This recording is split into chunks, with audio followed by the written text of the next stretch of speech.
হযরত ইয়াকুব আলাইহিস সালাম কলিজার টুকরা সন্তান হযরত ইউসুফ আলাইহিস সালামের জন্য তার মনটা পাগল ছিল। এত সুন্দর করে আল্লাহ তারে বানাইছিলেন, এত তিনি ছিলেন সৌন্দর্যের পিরামিড, যারে দেখলে চোখ ফিরানো যায় না, এমন সুন্দর সুপুরুষ যারে দেখি সেই যুগের সুন্দরী যুবতী মেয়েরা রূপের মোহে পড়ে নিজেদের আঙ্গুলগুলি কেটে ফেলে দিয়েছিল। রূপের মোহে এমন অবশ হয়ে গেছে, আঙ্গুল কেটেছে, হাত কেটেছে, টের পায় নাই। আবার ভুল বুঝবেন না, দুনিয়ার সেরা সুন্দর পুরুষ ইউসুফ আলাইহিস সালাম, তা কিন্তু রাসূলের চাইতে বেশি নয়। হযরত উম্মুল মুমিনিন আয়েশা রাদিয়াল্লাহু তাআলা আনহা তিনি বলেছেন, যেই সব সুন্দরী রমণীরা ইউসুফ আলাইহিস সালামকে দেখে রূপের মোহে পড়ে নিজেদের আঙ্গুলগুলো কেটে ফেলেছিল, ওরা যদি আমার হাবিবকে দেখতো, ওরা যদি আল্লাহ রাসূলকে দেখতো, তাহলে হাত কাটতে কাটতে কোন ফাঁকে যে কলিজা কেটে ফেলে দিত, ওরা টের পেত না। আবার বন্ধুগণ, হযরত আইয়ুব আলাইহিস সালাম সন্তানের মায়া, অন্যান্য ভাইরা হিংসায় পড়ে গেল, তারা নিয়ে তাকে কুয়ায় ফেলে দিল। সেখান থেকে তারা একটা ছাগল বা কোনো পশু জবাহ করে তার রক্ত মাখাইয়া জামা এনে হাজির করে দিল। হযরত ইয়াকুব আলাইহিস সালামের সামনে যে তালে নিয়ে খেলা করতে গিয়েছিলাম, আমরা খেলায় লিপ্ত ছিলাম, বাগে খাইয়া ফেলাইছে। এগুলি কি গপ্প? এগুলি কি কোরআন? আল্লাহ পাক শোনাচ্ছেন, বিশ্ববাসীকে শোনাইছেন। সূরা ইউসুফের চাইতে এত সুন্দর উপাখ্যান গোটা পৃথিবীতে আর নাই। সুবহানাল্লাহ। অনেকে ইউসুফ জুলাইখার কেসা খুব মজা করে পড়ে, ফুর্তি করে, প্রেমের গল্প পড়ে। এটা কোনো প্রেমের গল্প নয়। ইউসুফ আলাইহিস সালাম, জুলাইখা ইউসুফ আলাইহিস সালামের জন্য কাঁদতে কাঁদতে চোখ কানা হয়ে গেছে। এরপর ইউসুফ আলাইহিস সালাম জুলাইখারে পাওয়ার জন্য পাগল হয়ে গেছে। নাউজুবিল্লাহ, এটা হয়নি কখনো। তিনি আল্লাহর পয়গম্বর, আর আল্লাহ কেমনি তারে বাঁচিয়েছেন, যখন জুলাইখা ঘরের ভিতরে সুন্দর করে যৌন উন্মাদনামূলক চিত্র অঙ্কিত করে ঘরের মধ্যে আটকায় দিয়েছে, তালা লাগায় দিয়েছে, আর নিজে যৌন উদ্দীপক কাপড় চোপড় পরেছে না পরার মতোই। সে যুগের সুন্দরী মেয়ে জুলাইখা, তার কুপ্রবৃত্তিকে চরিতার্থ করার জন্য আহ্বান করা হয়েছে। হযরত ইউসুফ আলাইহিস সালাম লক্ষ্য করে দেখলেন এমন জায়গা, এখান থেকে পালাবার তো পথ নাই, দরজা বন্ধ করে দিয়েছে। তিনি শুধু তখন কেবলমাত্র আল্লাহ রব্বুল আলামিনকে ভয় করলেন। আল্লাহকে ভয় করে আল্লাহর নাম নিয়ে যখন তালাবদ্ধ দরজার দিকে দৌড় দিয়েছেন, আল্লাহ রব্বুল আলামিন আপন কুদরতে তালাগুলি খুলে দরজা তার জন্য উন্মুক্ত করে দিলেন। ইউসুফ আলাইহিস সালামকে ফালাই দিয়ে এভাবে করে কাপড় এনে দিল তার সামনে, রক্তমাখা কাপড় পেয়ে হযরত ইয়াকুব আলাইহিস সালাম সন্তানদের মুখে কাহিনী শুনে তিনি কি বললেন? কোরআনে কারীম তা কোট করেছে। তিনি চিক দিলেন না, ফাল দিলেন না, ফিট হয়ে পড়লেন না। তিনি বললেন, কলিজার টুকরা সন্তান, তার মরার খবর শুনেছেন। তিনি বললেন কি? ফাসাবরুন জামিলুন ওয়াল্লাহুল মুস্তাআনু আলা মা তাসিফুন। আমি উত্তম সবর অবলম্বন করব। তোমরা যে কাহিনী রচনা করেছো, এর বেলায় আমি আল্লাহর কাছে সাহায্য চাই। আমি উত্তম সবর অবলম্বন করব। আমার ভাইয়েরা, 11 ভাই মনে করেছিল ইউসুফ আলাইহিস সালামকে মরণ কুয়ায় ফেলায় দিছি। তারা তো ঠিক পায় নাই, এটা মরণ কুয়া না, এটা হচ্ছে একটা সুড়ঙ্গ, যাকে ইংরেজিতে বলে টানেল। এটা এমন একটা সুড়ঙ্গ, ওরা মনে করেছে মরণ কুয়া। কিন্তু আল্লাহ রাব্বুল আলামিন এই কুয়াতে এমন বানালেন, ওরা একদিকে ফেলায় দিল মরণ কুয়ায়, এই কুয়ার আর এক মুখ দিয়া আল্লাহ রাব্বুল আলামিন ইউসুফ আলাইহিস সালামকে নিয়ে মিশরের সিংহাসনে বসায়া দিলেন। এটা মরণ কুয়া নয়, এটা রাজ সিংহাসনে বসার সুড়ঙ্গ পথ। ইউসুফ আলাইহিস সালাম আজ প্রেসিডেন্ট। সুবহানাল্লাহ। প্রেসিডেন্ট হয়ে বসে আছেন। ওদিকে কেনানে অভাব লেগে গেছে, সেখানকার মানুষেরা সাহায্য নিতে এসেছে। ওই 11 ভাইও আসছে। হযরত ইউসুফ আলাইহিস সালাম দেখি চিনে ফেলেছে, ওরা কিন্তু তখনও ঠিক পায় নাই। হযরত ইউসুফ আলাইহিস সালাম চিনে ফেলেছেন। এখন কি করা উচিত? সবগুলাকে ঠ্যাং উপরের দিকে উঠাইয়া তারপরে সমানে ধোলাই দেওয়া হইতেও স্বাভাবিক ছিল আমাদের মতো মানুষ হইলে, ঠিক কিনা? ঠিক তো বলবেনি, অভ্যাস তো এটাই। হযরত ইউসুফ আলাইহিস সালাম তাদের সামনে পরিচয় দিলেন। তারা যখন বুঝতে পারল, লজ্জায় তাদের মাথা হেট হয়ে গেল। হযরত তারা এক তো লজ্জা, আর 2 নম্বরের ভয়, জান নিয়া কেনানে কেউ ফিরে যাইতে পারবো না। এখন অবস্থা হয়েছে যে জীবনই যায় নাকি এখানে। হযরত ইউসুফ আলাইহিস সালাম ভাইদের এই করুণ দুরবস্থা বুঝতে পারলেন। বুঝে চরম ধৈর্য ধরে তিনি কি বললেন? তিনি বললেন, লা তাসরিবা আলাইকুমুল ইয়াউম। ও ভাইরা, তোমাদের বিরুদ্ধে আমার কোনো ক্ষোভ নাই, দুঃখ নাই, বিদ্বেষ নাই, হিংসা নাই, আল্লাহর রাস্তে মাফ করে দিলাম। সুবহানাল্লাহ। এর নাম পয়গম্বর। এর নাম কি? পয়গম্বর। কিসের লেনিন, কিসের মার্কস? জওয়ানেরা, ভুল পথে মানুষ চলেছিল, আলহামদুলিল্লাহ আল্লাহ এগুলারে ডাস্টবিনে ফালাই দিছে। কারণ আলহামদুলিল্লাহ, আলহামদুলিল্লাহ। পয়গম্বর কারে বলে? কারে বলে পয়গম্বর? কি চরিত্র! রাসূল করিম সাল্লাল্লাহু আলাইহি ওয়াসাল্লাম তাকে একজন সাহাবী বলছিলেন, হুজুর বলছেন এই কামটা করলা না কেন? সাহাবী বললেন, হুজুর আপনি যদি চোখের ইশারায় বলতেন মুখ দিয়ে না কইয়া, তাও তো আমি কামটা করে ফেলতাম, আমি তো বুঝি নাই। হুজুর বললেন, চোখের ঠারে ঠারে কাজ করা নবুয়তের শান নয়। আল ওয়াদুহু ওয়াস সারাহা, নবীরা যা করেন তার ডাইরেক্ট, কোনো বক্রতা নাই, স্পষ্ট কথা। আমার ভাইরা, হযরত ইউসুফ আলাইহিস সালাম বিনিয়ামিনকে কাছে নিয়ে পরিচয় দিলেন তার ভাইদের সামনে। কোরআনে কারীম বলছে, ক্বালা আনা ইউসুফ ওয়া হাযা আখি قد من الله علينا إنه من يتقي ويصبر فإن الله لا يضيع أجر المحسنين। আমি ইউসুফ আর এই হচ্ছে আমার ভাই। আল্লাহ আমাদের উপর ইহসান করেছেন। প্রকৃতপক্ষে যারা আল্লাহকে ভয় করে এবং সবর ইখতিয়ার করে, আল্লাহ এভাবে তাদেরকে তাদের আমলকে নিষ্ফল হতে দেন না। আমার এই জামাটা নিয়ে যাও। হযরত ইয়াকুব আলাইহিস সালাম কলিজার টুকরা সন্তান ইউসুফ আলাইহিস সালামের বিরহ যন্ত্রণায় ছেলেকে কতদিন দেখে না, কাঁদতে কাঁদতে চোখ দুটো অন্ধ হয়ে গেছে। মিশর থেকে কেনানের দিকে জামা রওনা হয়েছে। কোথায় মিশর, কোথায় কেনান? জামা যখন রওনা হয়ে গেছে, হযরত ইয়াকুব বলতেছেন, আমি যেন আমার ইউসুফের গন্ধ নাকে পেতেছি। জামা চলে এলো, চোখের উপরে রাখলেন, আল্লাহ রাব্বুল আলামিন তাকে চক্ষুষ্মান বানায়া দিলেন। ভাইরা আমার, পয়গম্বরেরা সবর করে গোটা দুনিয়ার মানুষের সামনে দৃষ্টান্ত সেট করেছেন সবর কারে কয়। আমার ভাইরা, হযরত ইব্রাহিম আলাইহিস সালামের কথা আল্লাহ পাক কোরআনে কারিমে বলছেন সবর কারে কয়। দেখো, শেখো সবর কারে কয়। আল্লাহ পাক বললেন, ইব্রাহিম তোমার বিবি আর তোমার নবজাতক এই সন্তানকে রেখে আসো মক্কা নগরীতে।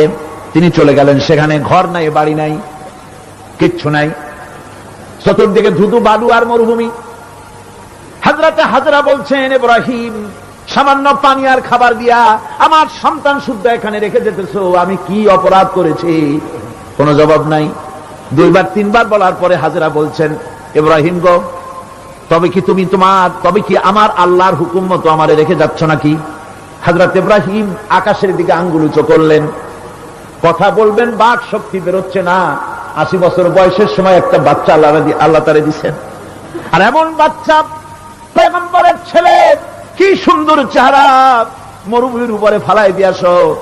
ফালাই দিয়ে রওনা হয়ে যাচ্ছেন, মুখ দিয়া কথা সরছে না, আকাশের দিকে দেখালেন। হযরত হাজরা বুঝতে পারলেন।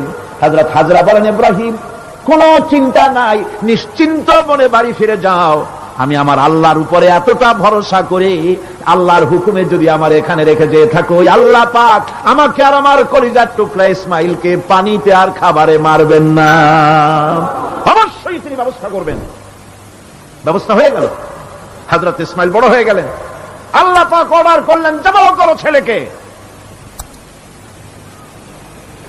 হযরত ইব্রাহিম আলাইহিস সালাম যখন জবাহের প্রস্তাব করলেন, হযরত ইসমাইল তা আপত্তি করতেন, বাবাজি আমার মায়ের আর আমাকে বাচ্চা অবস্থায় ফেলে গেলেন, খাবার দেন নাই, পরার দেন নাই, বছরের পর বছর আমাদের এখানে কাটলো, দেখতেও আসেন নাই, আজ আসছেন জবাহ দিতে, এটা কেমন কথা, কি ধরনের বাপ আপনি?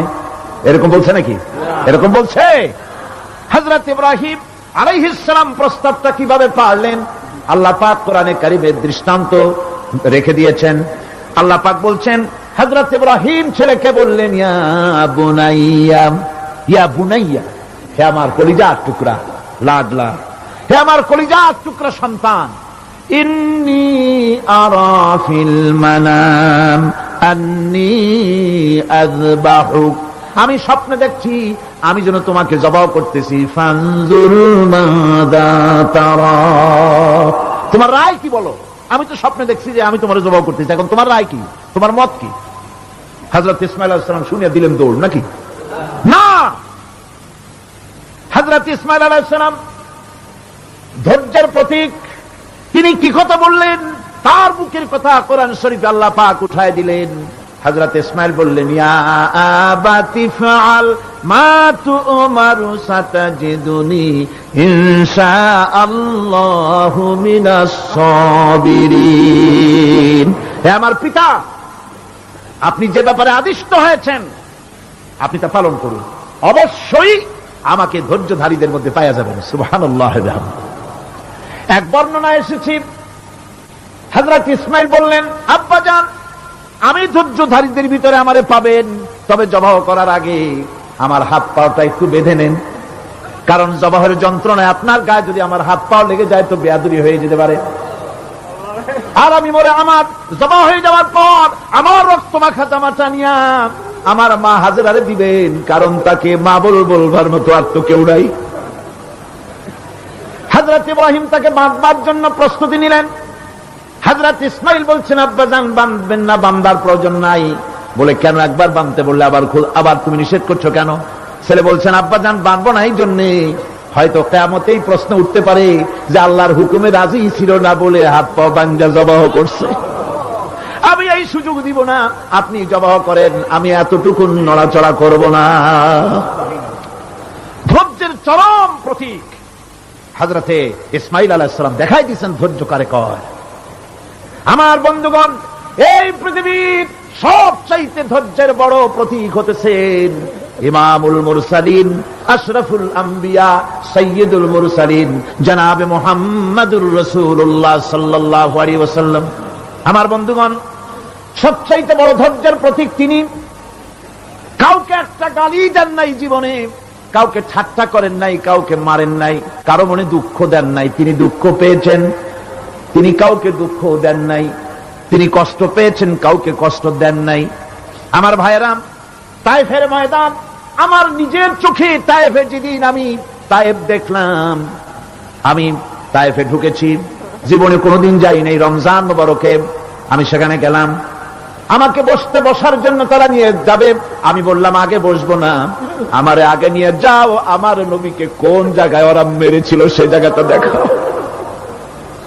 তায়েফের সেই গলিতে যখন আমি গিয়েছি, দুই দিকে পাহাড় দাঁড়ানো, তায়েফের লোক আমার সাথে ছিল, তারা বলল এই জায়গাটা প্রথম যেখানে চতুর্দিক থেকে নবীজিকে পাথর মারছিল আর আল্লাহর নবী বেহুশ হয়ে পড়ে গিয়েছিলেন।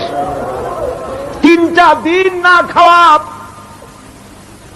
হযরতে খাদিজা নাই, আবু তালিব নাই, মক্কায় জায়গা নাই পা রাখার, নবীজি 3টা দিন ঘুরলেন। নেতারা বলল, তুমি যদি নবী হবে তো এতিম হলে কেন? আল্লাহ নবী বানাবার জন্য কি একটা ধনী মানুষ পায় না? তোমার মতো এতিম আর গরিবের নবী বানাইলো কেন?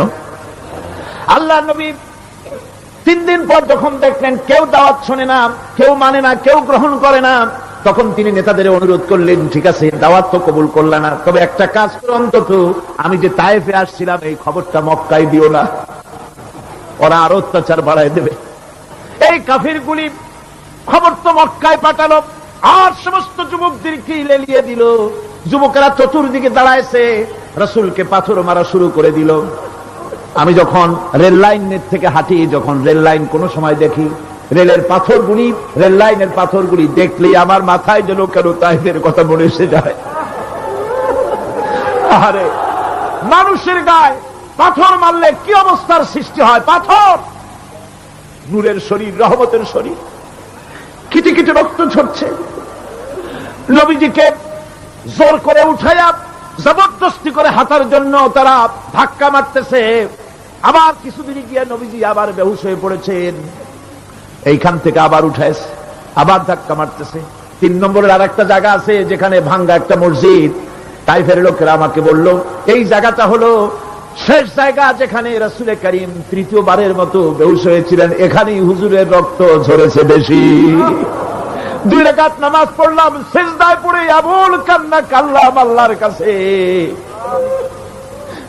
নবীজি যখন হুঁশ এসেছে, হযরতে জিবরাইল বলেন, ইয়া রাসূলুল্লাহ, আপনার এই কষ্ট দেখে ফেরেশতারা কাঁদতেছে, আপনি অনুমতি দিয়ে দেন এই 2 পাহাড়কে মিলাইয়া সমস্ত তায়েফবাসী কাফেরগুলি মাটির সাথে মিশাইয়া দেই। নবীজি বললেন, জিবরাইল, আমি যদি হুকুম করি আর আমার হুকুম মতো যদি এই কাম করো, একটা কাফেরও যদি না বাঁচে তাহলে কার মুখে পৌঁছাবো লা ইলাহা ইল্লাল্লাহু মুহাম্মাদুর রাসূলুল্লাহ। আমার ভাইরা, হুজুর সাল্লাল্লাহু আলাইহি ওয়াসাল্লাম উঠে বসলেন। এমন সময় হযরতে যায়েদ শরীরের রক্তগুলি মুছে দিতেছেন। হুজুর সাল্লাল্লাহু আলাইহি ওয়াসাল্লাম বসে 2খানা হাত উত্তোলন করলেন। নবীজির চোখ থেকে পানি গড়ায় পড়তেছে। আরে কেউ নাই, আল্লাহ ছাড়া কেউ নাই সাহায্য করার। নবীজি হাত তুলে মোনাজাত করতেছেন, চোখ দিয়া পানি পড়ে দাড়ি ভিজে পড়তেছে, গায়ে দিয়া রক্ত ঝরতেছে। নবীজি কি দোয়াটা করলেন? বদদোয়া করলেন না, গজব দিতে বললেন না। নবীজি দোয়া করলেন, রব্বুল আলামিন, এই তাইফের লোকেরা আজকে আমার সাথে যে ব্যবহারটা করেছে, ওরা বোঝে নাই যে আমি তোমার নবী, ওরা বোঝে নাই যে আমি তোমার রাসূল। না বুঝে আমার উপরে যে অত্যাচারটা করলো, আল্লাহ তুমি এই জন্য রাগ করে এই তায়েফে তুমি গজব দিও না। আল্লাহ পাক পরবর্তী সময় হুজুরকে স্মরণ করাই দিলেন, ওয়া মা আরসালনাকা ইল্লা রাহমাতাল লিল আলামিন। ও নবী, আপনি হচ্ছেন আমার সমস্ত সৃষ্টি জগতের জন্য আপনি আমার রহমত, আমার গোটা বিশ্বের জন্য আপনার, আমার সৃষ্টি জগতের জন্য আপনি আমার করুণা। একটা লোক রাসূলের এই কষ্ট দেখে বাগান থেকে 1 গ্লাস আঙ্গুরের শরবত এনে হাজির করেছে। এত কষ্টের পর 3 দিনের না খাওয়া আঙ্গুরের একটা শরবত পাইয়া হুজুর খুব খুশি হলেন। শরবত গ্লাস পান করে হুজুর বলছেন, তোমার নাম না আত্তাস? তিনি বলছেন, হ্যাঁ হুজুর, আমার নাম আত্তাস। তোমার বাড়ি না ইউনূস আলাইহিস সালামের গ্রামে? বলে, হ্যাঁ আমার বাড়ি সেই গ্রামে। তা আপনি কি করে জানলেন আমার নাম আত্তাস আর আমার বাড়ি ইউনূস আলাইহিস সালামের গ্রামে? আপনি জানলেন কি করে? হুজুর বললেন, আমি নবী, হযরত ইউনূস নবী, একজন নবীর খবর আর একজন নবীর কাছে থাকে। রাসূল করিম সাল্লাল্লাহু আলাইহি ওয়াসাল্লাম সবর ইখতিয়ার করেছিলেন, ধৈর্য অবলম্বন করেছিলেন, আর আল্লাহ পাক তাকে নির্দেশ করেছেন, সবর করো। ওয়াত্তাবি' মা ইউহা ইলাইকা ওয়াসবির হাত্তা ইয়াহকুমাল্লাহ। তুমি কেবল সেই জিনিসের অনুসরণ করো যা আমি তোমার প্রতি অবতীর্ণ করেছি। আমি আপনার উপরে যেটা অবতীর্ণ করেছি ওটার অনুসরণ করুন, আর সবর ইখতিয়ার করুন যতক্ষণ না আল্লাহর পক্ষ থেকে চূড়ান্ত ফয়সালা না আসে। ধৈর্য ধরুন, ধৈর্য ধরুন।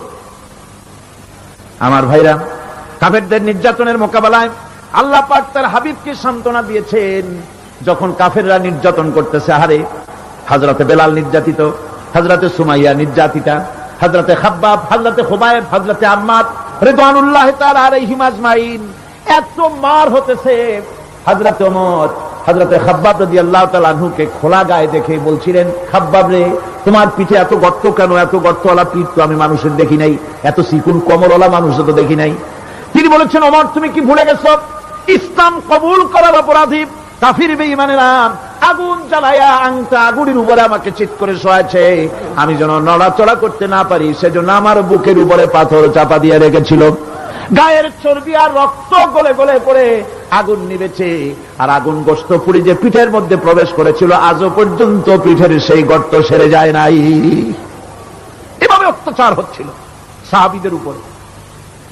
আল্লাহ রাব্বুল আলামিন তার হাবিবকে সান্ত্বনা দিলেন, ওয়াসবির ওয়ামা সাবরুকা ইল্লা বিল্লাহি ওয়ালা তাহজান আলাইহিম ওয়ালা তাকু ফি যায়কিম মিম্মা ইয়ামকুরুন।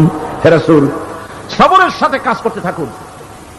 আপনার এই সবরের তৌফিক তো আল্লাহই দিয়েছেন, আর ওদের সমস্ত ষড়যন্ত্র, ওদের অপকৌশলে আপনি দুঃখিত হবেন না, চিন্তা করবেন না, ভারাক্রান্ত হবেন না, আপনি নিশ্চিত থাকুন।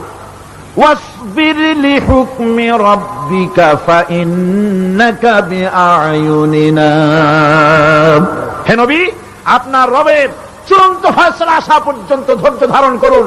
আপনি তো আমার চোখের সামনে। সুবহানাল্লাহ, সুবহানাল্লাহ। আপনি আমার চোখের সামনে, কে আপনাকে কি করবে আমি দেখব না? সুবহানাল্লাহ। মন্ত্রী যদি, এই সলিমুদ্দিন মার্কা মন্ত্রী যত আছে, এই মন্ত্রীরা যদি দেখা তো ভয় কিসে? আমি তোকে দেখছি না? সাহসটা কেমন বাড়ে, কেমন বাড়ে সাহস। আরে কোন মন্ত্রী ছাতা মাথা না, কোন প্রেসিডেন্ট রাজা বাদশা না, আকাশ আর জমিনের মালিক আমার আল্লাহ রাব্বুল আলামিন বলছেন, হাবিব কোন চিন্তা নাই, আপনি আমার চোখের সামনে। ওরা চায় আপনাকে দুনিয়া থেকে মিটাই দিতে, আর আমি চাই ওরাফানা লাকা যিকরাক, আপনার প্রশংসা তো হবে গোটা বিশ্ব জুড়ে, সর্বত্র ছড়িয়ে যাবে আপনার নাম। সুবহানাল্লাহ বিহামদিহি। আল্লাহ পাক অন্যত্র বলেছেন, ওয়ালাকাদ কুযযিবাত রুসুলুম মিন ক্বাবলিকা ফাসাবারু আলা মা কুযযিবু ওয়া উযু হাত্তা আতাহুম নাসরুনা। হে মুহাম্মদ সাল্লাল্লাহু আলাইহি ওয়াসাল্লাম, আপনার পূর্বে অসংখ্য নবী রাসূল এই পৃথিবীতে আসছে এবং জুলুম আর নির্যাতনের শিকার তারা হয়েছেন। অবশেষে তাদের প্রতি আল্লাহর সাহায্য এসেছে। সুতরাং আপনাকেও ধৈর্য ধারণ করতে হবে, ধৈর্য ছাড়া কোনো পথ নাই, ধৈর্য আপনাকে ধারণ করতেই হবে। আর এই ধৈর্য ধারণ করলে পরে আল্লাহর চূড়ান্ত ফয়সালা আসবে, তখন আল্লাহ পাক মেহেরবানি করবে। আমার ভাইরা, এই ধৈর্য পৃথিবীর সমস্ত পয়গম্বররা ধৈর্য অবলম্বন করেছেন, কখনো অধৈর্য হন নাই। দিন কায়েমের সংগ্রামে নবী রাসূলগণ দারুণ ভাবে সবর ইখতিয়ার করেছেন। বৃদ্ধবাদীদের সকল রকমের নির্যাতন, অপকৌশল, ষড়যন্ত্র, এই সব কিছু মোকাবেলা করেছেন ধৈর্যের নীতি অবলম্বন করি। কখনো ধৈর্যচ্যুতি তাদের মধ্যে ঘটেনি, বরং আল্লাহ রাব্বুল আলামিন তাদের প্রতি সন্তুষ্ট হয়েছেন। যারা এই ধৈর্য ধরেছে তাদের উপরে সন্তুষ্ট হয়ে আল্লাহ রাব্বুল আলামিন বলেছেন, ওয়া কাআইয়্যিম মিন নাবিয়্যিন কাতালা মাআহু রিব্বিয়ুন কাসীর। এর আগে অনেক নবী এসেছিলেন যাদের সাথে বহু আল্লাহওয়ালা লোক লড়াই করেছেন। ফামা ওয়াহানু লিমা আসাবাহুম ফি সাবিলিল্লাহি ওয়া মা যাফু ওয়া মাস্তাকানু। আল্লাহর পথে তাদের উপর যত বিপদ এসেছিল তারা হতাশ হয়ে পড়েন নাই, দুর্বলতা দেখাননি, বাতিলের সামনে মাথাও নত করেন। ওয়াল্লাহু ইউহিব্বুস সাবিরিন। আর আল্লাহ পাক ধৈর্যশীল যারা, তাদেরকে আল্লাহ পাক ভালোবাসেন। আমার ভাইরা, ধৈর্যের পরিচয় রাসূল করিম সাল্লাল্লাহু আলাইহি ওয়াসাল্লাম ওহদের ময়দানে যখন আক্রান্ত হয়ে গেলেন, চতুর্দিকে কাফেররা ঘিরে ধরেছে, বাঁচার কোনো পথ নাই। সাহাবায়ে কিরাম রাসূলকে পাহারা দিলেন। যারা রাসূলকে পাহারা দিতে দাঁড়ায়ছেন, জীবন দিয়া পাহারা দিতে দাঁড়ায় গেছে, রাসূলের দিকে মুখ দিয়া, পিঠটা বাইরের দিকে দিয়ে রাসূলকে পাহারা দেওয়া শুরু করেছেন। হুজুরকে পাহারা দিতে যারা দাঁড়িয়েছিলেন, কাফের কর্তৃক নিক্ষিপ্ত কি তীরগুলি এসে যখন বিঁধতেছিল, শুধু একজন সাহাবী হযরত তালহার পিঠের ভিতরে রাসূলকে হেফাজতের জন্য 80টা তীর একজনের পিঠের মধ্যে গিয়ে ঢুকেছে। এক অসতর্ক মুহূর্তে নবীজির ডান্ডা মোবারক শহীদ হয়ে গেল, শিরস্ত্রাণ ভেঙে গেল, লোহার কড়া প্রবিষ্ট হয়ে গেল কপালের ভিতরে। হুজুর মাথা ঘুরে পড়ে গেলেন। হযরতে আবু উবাইদা রাদিয়াল্লাহু তাআলা আনহু হুজুরের মস্তক মোবারককে কোলে করে নিয়ে তারপরে বহু কষ্ট করে মাথা থেকে লোহার কড়া বের করলেন। এবার ওই কড়ার ছিদ্র দিয়ে রক্ত আসতেছে, মুখ দিয়ে রক্ত পড়তেছে, দাড়ি ভিজে যাচ্ছে। বুখারী শরীফে এসেছে আল্লাহর নবী দুইখানা হাত নিজের চেহারার উপরে মলে আনে টাটকা রক্ত চোখের সামনে দেখে বলছেন, আহারে, এই কওমের ফালাত কি করে হবে, এই কওমের মুক্তি কি করে হবে, এই কওমের নাজাত কি করে হবে, যে কওম তার নবীর চেহারা রক্ত দিয়ে আল্লাহ বানাইয়া দিল। নবীজি বললেন, আল্লাহুম্মা গফিরলি কওমি ফাইন্নাহুম লা ইয়ালামুন। আয় আল্লাহ পাক, আমার এই কওম বুঝতে পারে না, ওদেরকে মাফ করে দাও। খবর ছড়িয়ে গেল নবীজি শহীদ হয়ে গিয়েছেন। খবর ছড়িয়ে গেল চতুর্দিকে, মদিনায় খবর ছড়িয়ে গেল। মানুষ পাগলের মতো দৌড়ানো শুরু করে দিল। এক মেয়ে লোক দৌড়াচ্ছে ওহদের দিকে। কয়েকজন সাহাবীর সঙ্গে দেখা, তারা জিজ্ঞেস করলেন, দৌড়াও কেন মহিলা, যাও কই? কয় ওহদের দিকে যেতেছি। কয় যায় তো কোনো লাভ নাই, যেহেতু তোমার যে স্বামী এসেছিলেন জিহাদের ময়দানে তিনি তো শহীদ হয়ে গেছেন। মহিলা বলতেছে, কে শহীদ হয়েছে শুনতে চাই না, আগে বলো নবীজি কেমন আছে। আবার কিছুক্ষণ পর আর কয়েকজনের সঙ্গে দেখা, তারা বলছে, মেয়ে লোক দৌড়াও কই? যাচ্ছি ওহদের দিকে। তারা বলছেন যে কোনো লাভ নাই, তোমার যে দুইটা কলিজার টুকরা সন্তান ওহদে এসেছিল দুটোই শহীদ হয়ে গেছে। মা বলতেছি, ও সাহাবী, কে শহীদ হয়েছে শুনতে চাই না, তাড়াতাড়ি করে বলো আল্লাহর নবী মুহাম্মদুর রাসূলুল্লাহ সাল্লাল্লাহু আলাইহি ওয়াসাল্লাম কেমন আছেন। দৌড়াতে দৌড়াতে ওহদের মাঠে সাহাবায়ে কেরাম পরিবেষ্টিত। আল্লাহর নবীর কাছে গিয়ে হুজুরের জীবিত চেহারা মোবারকের দিকে তাকায়া মেয়ে লোকটি কাঁদতেছে আর বলতেছে, ইয়া রাসূলুল্লাহ, আমার স্বামী মরা শোক, আমার কলিজার টুকরা দুইটা সন্তান মরা শোক আমার কলিজা থেকে মুছে গেছে, আপনি বেঁচে আছেন, তামাম মুসলমানদের এর চাইতে বড় সান্ত্বনার নাই। ভাইরা আমার, রাসূল করিম সাল্লাল্লাহু আলাইহি ওয়াসাল্লাম এভাবে করে ধৈর্যের পরিচয় দিয়েছেন। গালাগালি দেন নাই, রাগ করেন নাই, বদদোয়া করেন নাই। সুবহানাল্লাহ কোন, সুবহানাল্লাহ। ভাইরা আমার, এই সবর এমন মহান বৈশিষ্ট্য এর মধ্যে রয়েছে। জিহাদের ময়দানে যদি লোক কম হয় আর যদি তাদের মধ্যে সবর থাকে, বেশি সংখ্যক লোকের উপরে আল্লাহ পাক সবরকারীদেরকে বিজয়ী করে দিবেন। কোরআনে কারীমে রব্বুল আলামিন বলেন, কাম মিন ফিয়াতিন কালিলাতিন গালাবাত ফিআতান কাসীরাতাম বিইযনিল্লাহ আল্লাহু মা'আস সাবিরিন। এমন ঘটনার বহু নজির আছে যে কম সংখ্যক লোকেদের উপরে আল্লাহ পাক, বেশি সংখ্যক লোকেদের উপরে আল্লাহ পাক কম সংখ্যক লোকদেরকে জয়ী করে দিয়েছেন। আল্লাহু মা'আস সাবিরিন, আর আল্লাহ আছে ধৈর্যশালীদের সাথে। আল্লাহ আছে কাদের সাথে? দেখেন না বদরের কামটা, বদরের ময়দান, 313 জন মুসলমান, অস্ত্রপাতি নাই, সামান্য সামান্য অস্ত্র, আর কাফেরেরা এসছে হাজারেরও বেশি। আমার বন্ধুগণ, ধৈর্য কত বড় কাম দিল, ধৈর্য ধারণ করেছেন তারা, আল্লাহর উপরে ভরসা করেছেন। আল্লাহ রাব্বুল আলামিন অস্ত্রের কাজ কি দিয়া করায় দিলেন। একজন সাহাবী এসে বলছেন, হুজুর, জিহাদের ময়দান, ইসলামের প্রথম জিহাদ, আমার কাছে তো অস্ত্র নাই, মেহেরবানি করে একটা অস্ত্র আমারে দেন, আমি লাফায় পড়ি জিহাদের মধ্যে। হুজুর বলেন, অস্ত্র তো আমার কাছে নাই, দিবটা কি? সাহাবী বলছেন, হুজুর, অস্ত্র না থাকে যা পারেন তাই দেন, আপনার হাত দিয়ে যা দিবেন আমি দাঁড়ায় থাকতে পারবো না, জিহাদে আমাকে শরীক হতেই হবে। নবীজি কাছে পেলেন একখানা শুকনা খেজুরের ডাল, খেজুরের ডালখানা তুলে সাহাবীর হাতে তুলে দিলেন। সাহাবী বলেন, রাসূলের হাতের দেওয়া শুকনা খেজুরের ডালটা নিয়ে আমি যখন কাফেরদের ভিড়ের মধ্যে ঝাঁপায় পড়ে যখন শুকনা খেজুরের ডাল দিয়ে আঘাত দিলাম, তখন ধারালো তরবারে দিয়ে আঘাত করলে যে কাম হয়, শুকনা খেজুরের ডালের আঘাতে কাফের দ্বিখণ্ডিত হয়ে জমিনে পড়ে গেল। ভাইরা আমার, আল্লাহ রাব্বুল আলামিন সবর যারা করে, সংখ্যা যদি কম হয়, আল্লাহ পাক তাদেরকে বিজয়ী করে দেবেন, এই ওয়াদা আল্লাহ রাব্বুল আলামিন করেছেন। এই সবরের গুণ ছাড়া জান্নাতেও প্রবেশ করা যাবে না, সবর যদি না থাকে বেহেশতে যাওয়া যাবে না। ভালো করে মনে রাখেন, আল্লাহ পাক বলছেন, আম্মা হাসিবতুম আন তাদখুলুল জান্নাতা ওয়ালাম্মা ইয়ালামিল্লাহুল্লাযীনা জাহাদু মিনকুম ওয়া ইয়ালামাস সাবিরিন। তোমরা কি মনে করেছো এমনি বেহেশতে চলে যাবা? এটা কি মামু বাড়ির আবদার নাকি? এমনি বেহেশতে চলে যাবা? অথচ আল্লাহ রাব্বুল আলামিন এখনো দেখেন নেননি যে তোমাদের মধ্যে কারা জিহাদ করতে প্রস্তুত, কারা তোমাদের মধ্যে জিহাদ করে জান দেওয়ার জন্য প্রস্তুত, আর কারা ধৈর্যধারী, এটা তো আল্লাহ এখনো দেখে নেন নাই। সুতরাং হক এবং বাতিলের সংগ্রামে লিপ্ত হতে হবে। আল্লাহ দেখতে চান কারা জীবন দিতে চায়।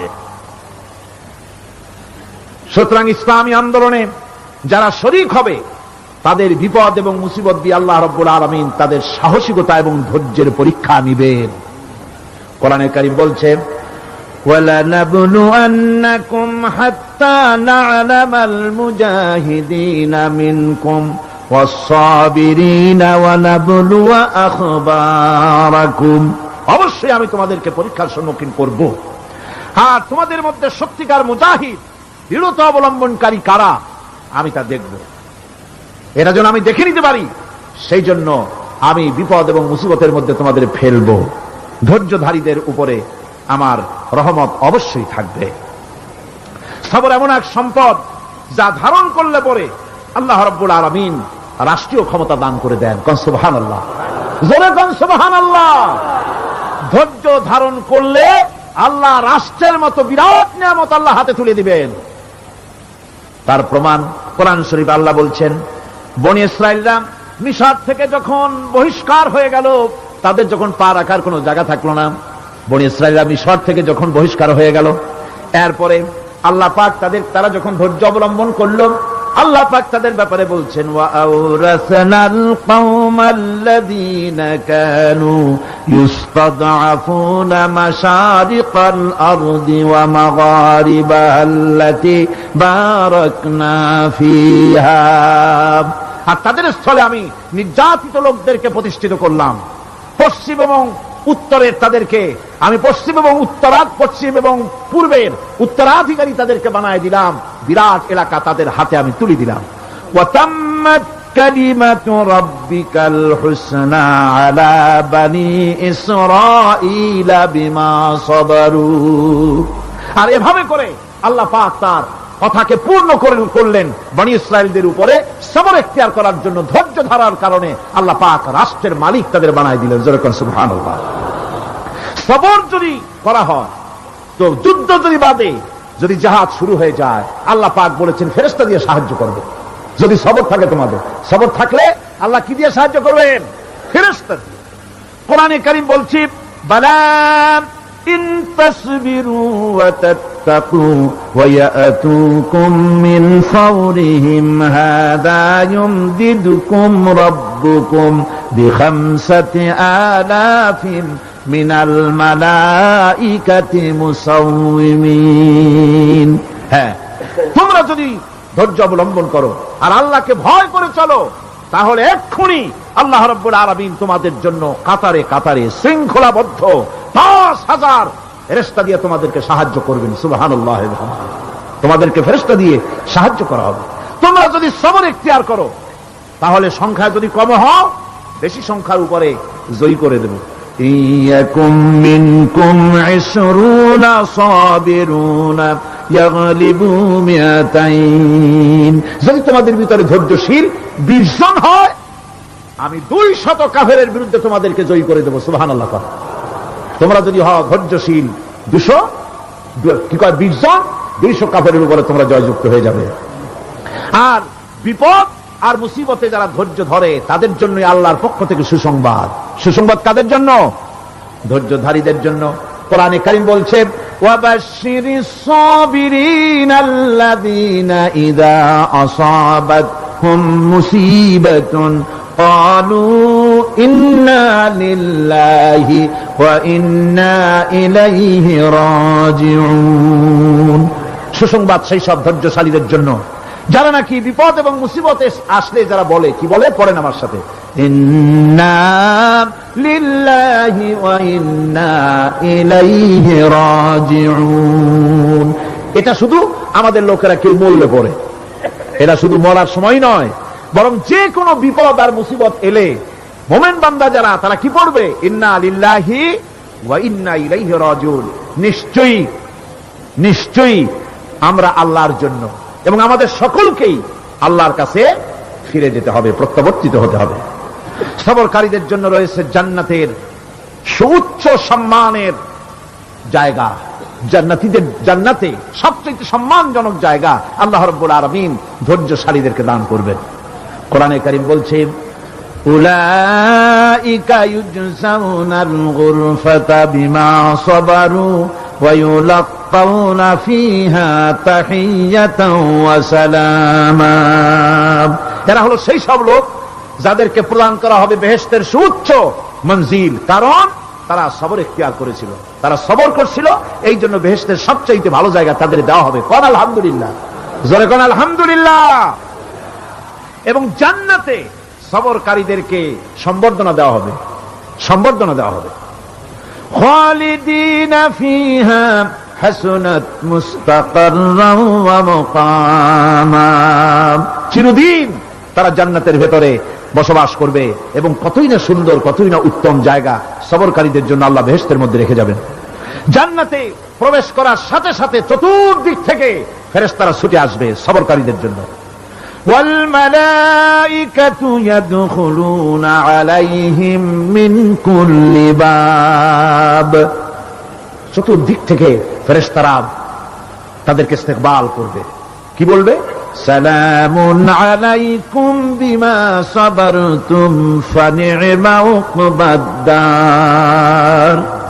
তোমাদের প্রতি শান্তি বর্ষিত হোক, কারণ তোমরা পৃথিবীতে সবর অবলম্বন করেছিল। কতই না উত্তম জায়গা, কতই না সুন্দর জায়গা আল্লাহ রাব্বুল আলামিন সবরের বিনিময় তোমাদেরকে দান করেছেন। সুতরাং এই সবর হচ্ছে মুসলমানদের জন্য সবচেয়ে বড় নিয়ামত। আজ আমার তো মনে হয় পৃথিবীতে মুসলমানরাই সবচেয়ে বেসবর। ট্রেনে যাবে, বসা নিয়ে বেসবর, টিকিট নিয়ে বেসবর, বাসের মধ্যে বেসবর, বাজারে যাবে বেসবর, স্কুলে যাবে বেসবর, যেখানে যান সব জায়গায় আমরা বেশি অধৈর্য, ঠিক কিনা কর?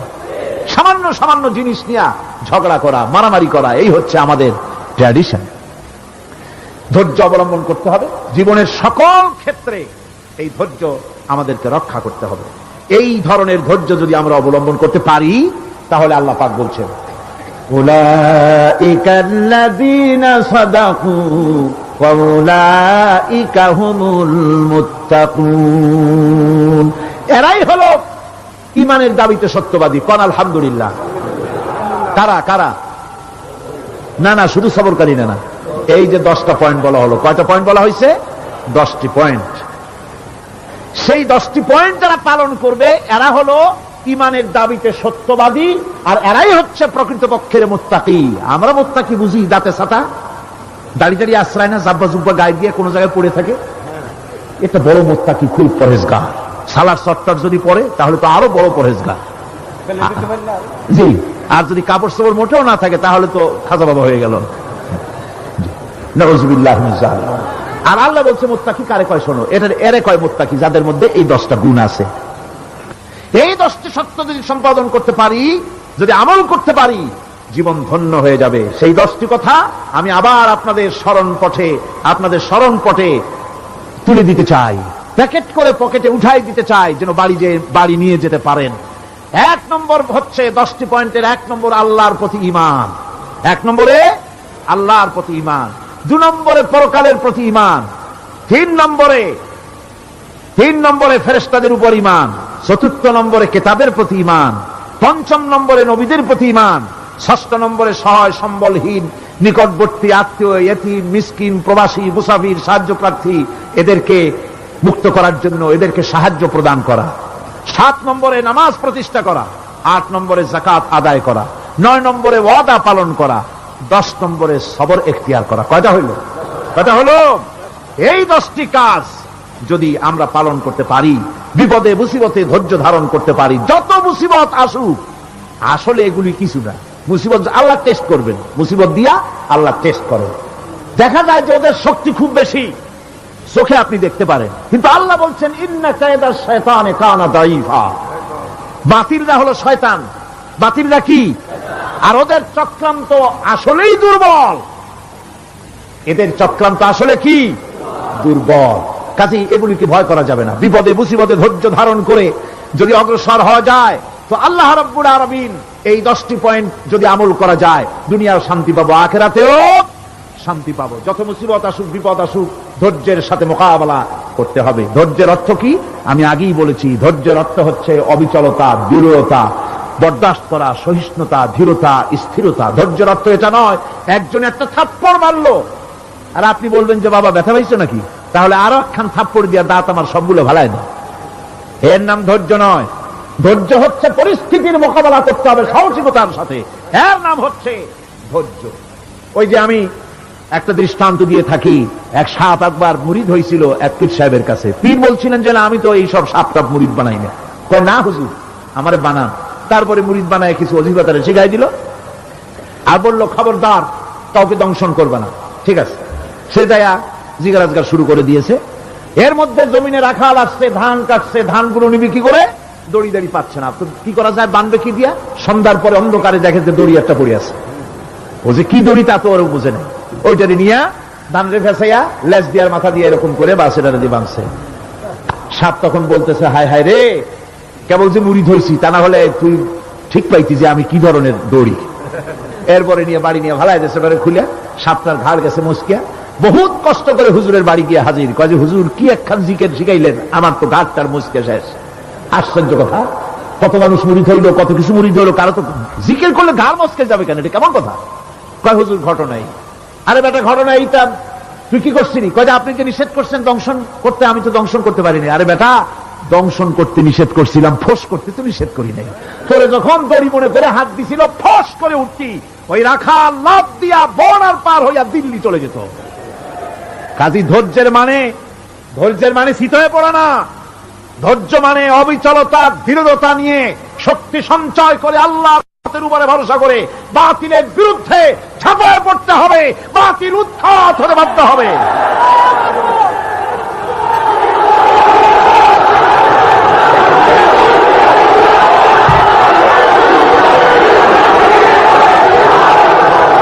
ভাইরা আমার,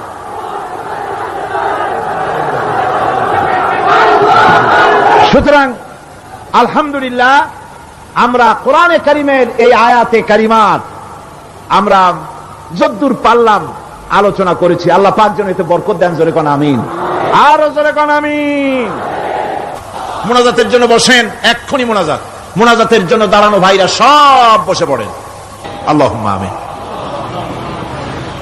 রব্বানা যালামনা أنفسنا وإن لم تغفر لنا وترحمنا لنكونن من الخاسرين ربنا لا تزغ قلوبنا بعد إذ هديتنا وهب لنا من لدنك رحمة إنك أنت الوهاب আয় আল্লাহ তাআলা, এই বিশাল জনসমুদ্র নিয়ে তোমার দরবারে হাত তুলেছি পবিত্র মেরাজের রজনীতে। আয় আল্লাহ, তুমি দয়া করে মেহেরবানি করে আমাদের আলোচনা দুরুদ সালামের সওয়াব আমাদের বিশ্ব নবী তোমার প্রিয় হাবিব জনাবে মুহাম্মদ রাসূলুল্লাহ সাল্লাল্লাহু আলাইহি ওয়াসাল্লামের রূহ মুবারকে পৌঁছায়া দাও। সমগ্র বিশ্বের মাটির নিচে যত মুমিন মুমিনাত শুয়ে আছেন তাদের আরো আর পরে সওয়াব পৌঁছায়া দাও। আমাদের মা বাপ যাদের দুনিয়া থেকে বিদায় হয়ে গেল, আল্লাহ কবরগুলিকে জান্নাতের টুকরায় পরিণত করে দাও। রব্বিরহামহুমা কামা রব্বায়ানি সগীরা। পড়েন সবাই, রব্বিরহামহুমা কামা রব্বায়ানি সগীরা। আয় আল্লাহ তাআলা, বহু মানুষ দোয়া চেয়েছি, কতজনের কত কষ্ট। কেউ হসপিটালে আছে, কারো অপারেশন হবে, কেউ বা মরে গেছে, কেউ বা মামলায় মোকদ্দমায় আছে, কেউ বা পারিবারিক অশান্তিতে আছে। আল্লাহ যিনি যেই নিয়তে দোয়া চেয়েছে মেহেরবানি করে সেই নেক নিয়ত তোমার দরবারে কবুল করে নাও। বিপদগ্রস্ত লোকগুলির বিপদ থেকে বাঁচাইয়া দাও। আয় আল্লাহ রাব্বুল আলামিন, এই মাহফিলে লক্ষ লক্ষ জনতা সমুদ্রের ঢেউর মতো চতুর্দিক থেকে আসতে থাকে।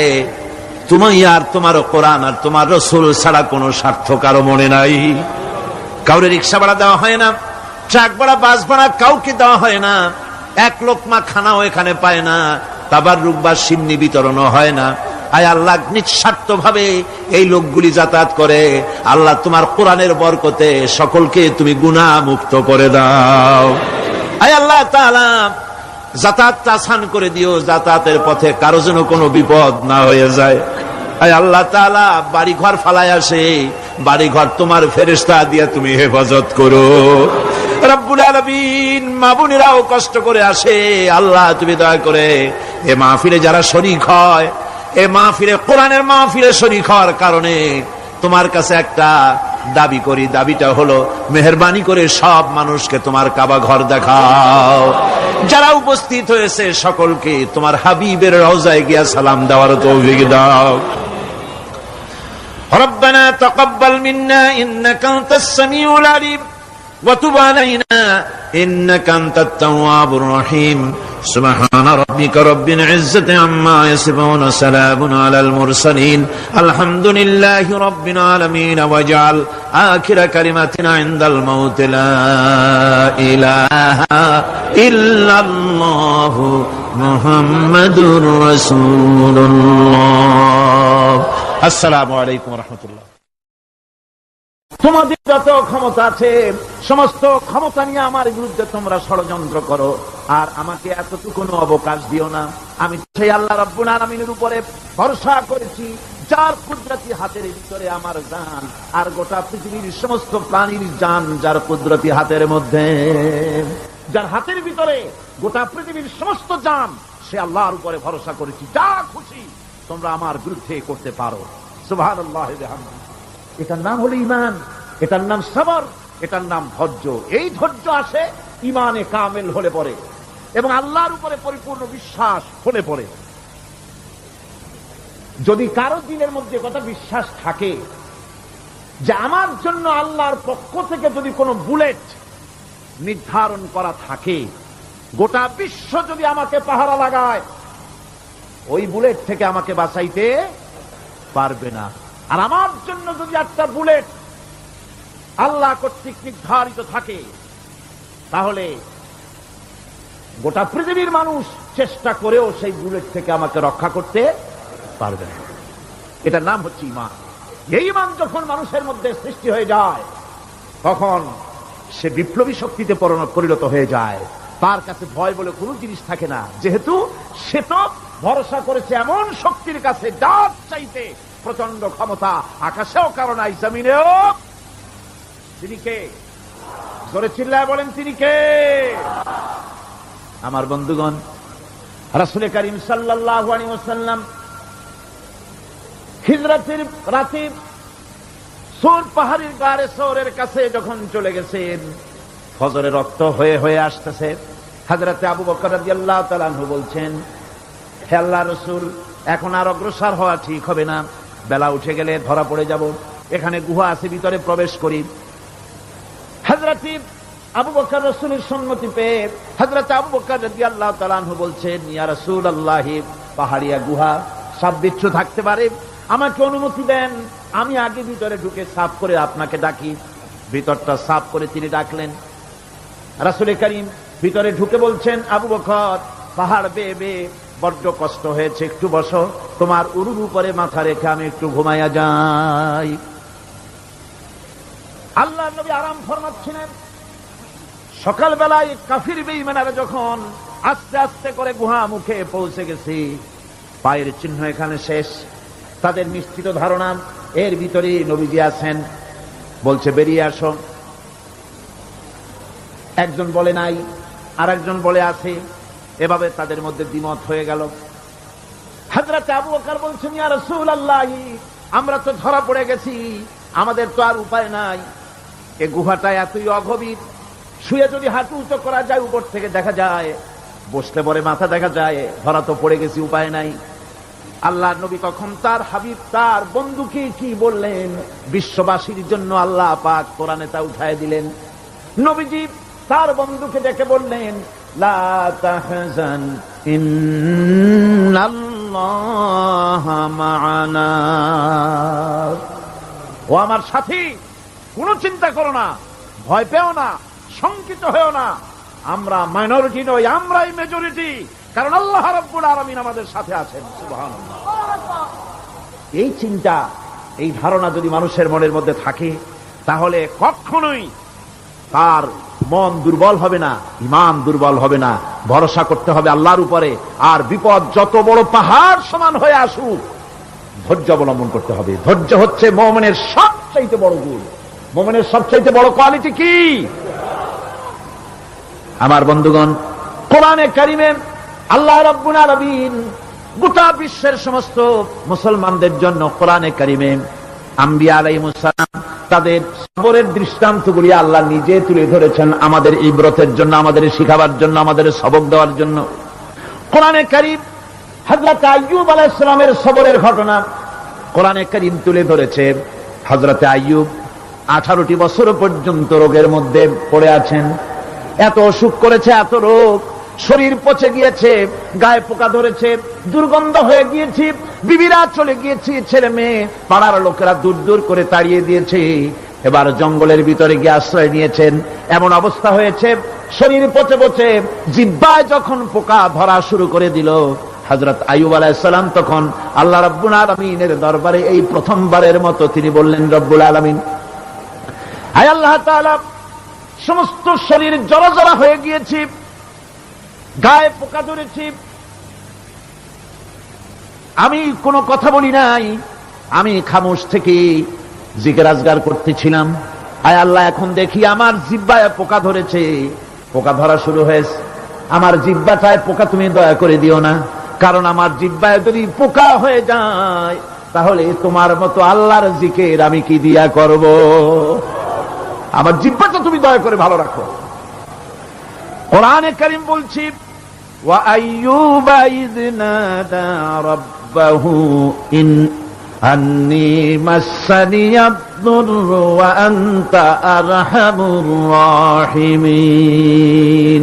স্মরণ করো সেই সময়ের কথা যখন আইয়ুব তার রবকে ডেকে বলেছিল, আমি অসুস্থ আর তুমি তো রহমান রহিম, দয়াময়। ভাষাটা দেখেন কি সুন্দর।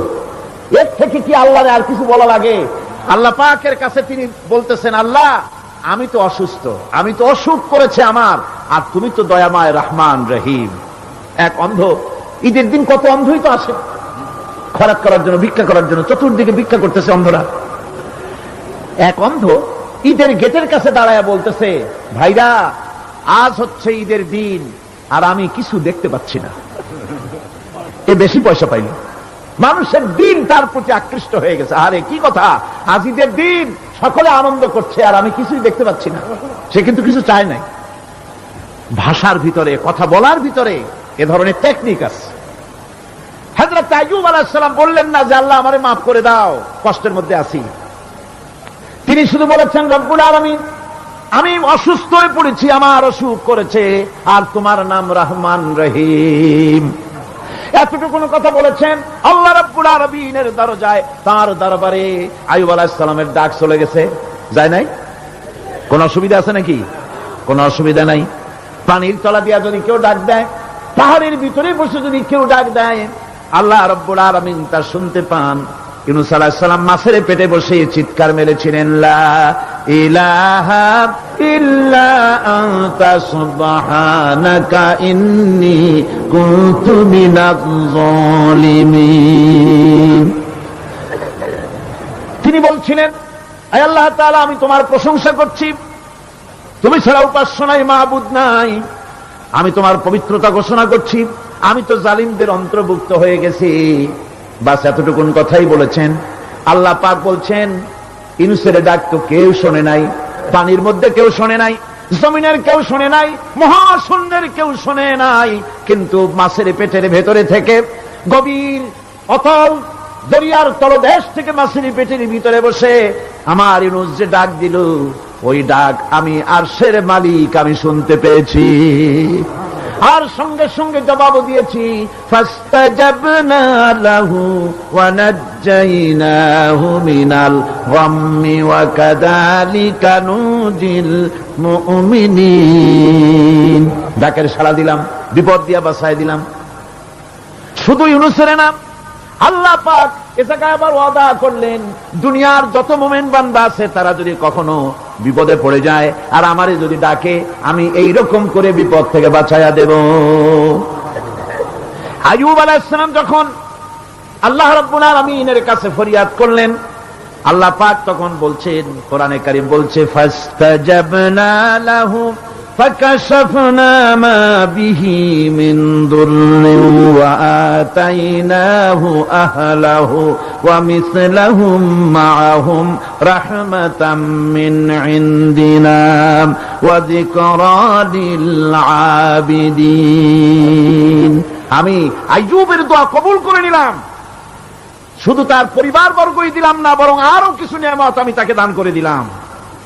এবং তাই জন্য যেহেতু তারা ছিল আমার অনুগত বান্দা, আমার বাধ্যগত, আমি এই জন্য রহম করেছি, সমস্ত রোগ শোক আমি মাফ করে দিয়েছি। আমাদের সামান্য একটু জ্বর হয়, যদি 2-3 দিন জ্বর হয়েছে, জ্বর ছাড়ে না, বলে যে এত ভালো ভালো কাজ করি তারপর আমার এত জ্বর হওয়া লাগে, অমুকরা এত পাপ করে, তা তো কিছুই হয়নি, খালি আল্লাহ আমার চোখে দেখলো, আমার বউর অসুখ, আমার অসুখ মুড়ি ছাড়ি না। ভাইরা, আপনি ঠিক পান না যে কি গুনাহ আপনি করেন।